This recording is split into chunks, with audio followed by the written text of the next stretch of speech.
بدکاری سے بچنے پر جسم سے خوشبو آنے پر ایک واقعہ۔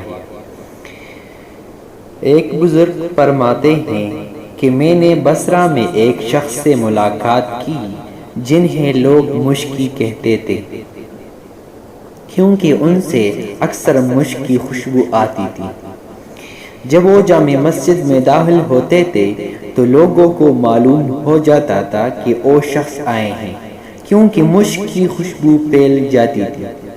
اسی طرح جب بازار میں گزرتے تھے تو بھی یہی کیفیت ہوتی تھی۔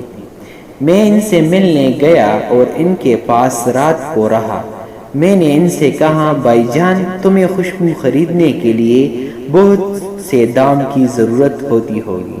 اس نے کہا، بھائی، میں نے خوشبو نہیں خریدی، نہ کبھی خوشبو لگائی۔ میں تم سے اپنا قصہ بیان کروں، شاید میرے مرنے کے بعد تم میرے لیے دعا کرو۔ میری ولادت بغداد میں ہوئی۔ میرے والد امیر تھے، اور جس طرح امراء اپنی اولاد کو تعلیم دیتے ہیں مجھے بھی تعلیم دیتے تھے، اور میں بہت خوبصورت اور بہت حیادار تھا۔ میرے باپ سے لوگوں نے کہا، اسے بازار میں بٹھاؤ تاکہ اس کی دل بستگی ہو اور اس کی طبیعت کھلے۔ چنانچہ مجھے ایک کپڑا فروش کی دکان پر بٹھایا۔ میں صبح شام اس کی دکان پر جا بیٹھتا۔ ایک دن ایک بڑھیا نے اس کپڑا فروش سے بھاری کپڑے مانگے۔ اس نے ویسے ہی کپڑے نکال کر دکھائے۔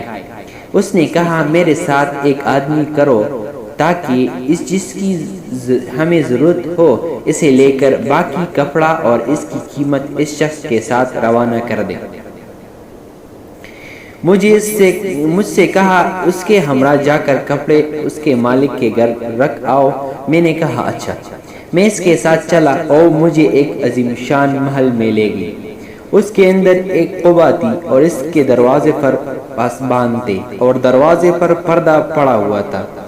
اس بڑھیا نے مجھ سے کہا، قبہ میں چل کر بیٹھا رہے۔ میں اس میں گیا تو کیا دیکھتا ہوں کہ ایک لڑکی وہاں تخت پر منعکس فرش بچھائے بیٹھی ہے، اور تخت اور فرش سب زرین اور ایسا عمدہ ہے کہ ویسا میں نے کبھی نہیں دیکھا، اور وہ لڑکی ہر قسم کا زیور پہنے بیٹھی ہے۔ مجھے دیکھ کر وہ تخت سے اتر کر میرے پاس آئی اور میرے سینے پر ہاتھ مار کر مجھے اپنی طرف کھینچا۔ میں نے کہا، اللہ سے ڈر، اللہ سے ڈر۔ اس نے کہا، کچھ خوف نہ کر، جو کچھ تجھے درکار ہو سب میں دوں گی۔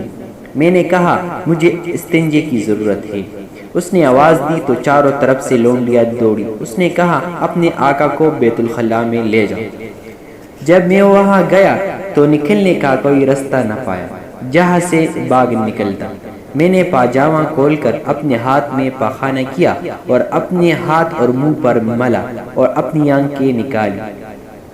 ایک لونڈی جو رومال اور پانی لے کر اندر آئی، اس پر یہ چلا کر دیوانوں کی طرح دوڑا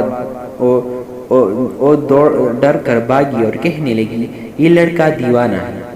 پھر ساری لونڈیاں جمع ہو کر آئی اور مجھے ٹاٹ میں لپیٹا اور ایک باغ میں لے کر جا پھینک دیا۔ جب میں نے جان لیا کہ وہ چلی گئی ہے تو میں نے اٹھ کر اپنے کپڑے، منہ اور تمام بدن کو دھویا اور اپنے گھر گیا اور کسی کو یہ قصہ نہ سنایا۔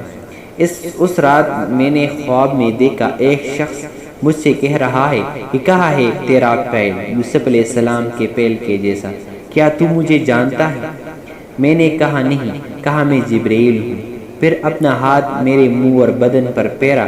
اسی وقت سے میرے بدن سے مشک کی خوشبو آنے لگی ہے جو کپڑوں کو بسا دیتی ہے۔ یہ خوشبو جبرائیل علیہ السلام کی خط کی ہے۔